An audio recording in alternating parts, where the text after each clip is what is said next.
By the way, thanks guys. Zany, Grace, and Maverick Olivares, Stephen, and Peben Oribe, Mary J. Navarro, Rocky Chu, and June Navarro, happy morning! Iloilo Vloggers, happy watching. Kaya nag-greet ko na kamo, dapat alert na kamo, tutok diri sa amon. May mga kinalahon kita nga Ilonggo na nga nagpabilib sa arangkada kay man ang iya mga obra, bongga-bongga. Sino ini siya? Ari kinalahon na tatakan, approve.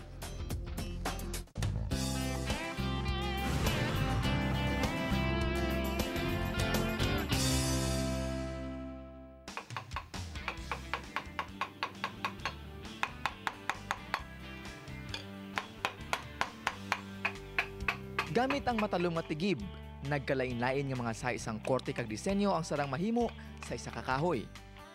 Ini ang ginatawag nga sculpture. Kag kita nga mga Ilonggo ang hindi gid magpaulihi sa sini nga patag sang art. Obra maestra ini sa isa ka Ilonggo nga si Kirk Malunda, pintor kag eskultor sa Banwasang Balasan. Still life kag nature scenes ang masami nga tema sang iyang mga obra.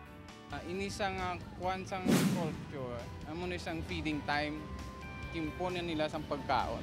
Kung ang color niya nga amo ni sang color niya.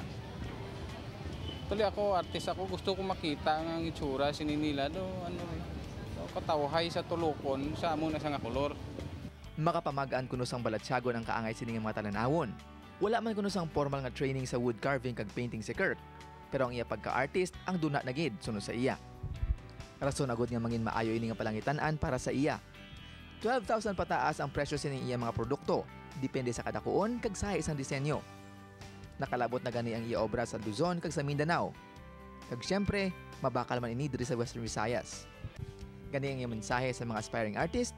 Kung may nabalaan sila, hindi nila patagoon. Pagwaon nila. Kag para sa Team Arangkada nagakadapat gid tatakan, approve.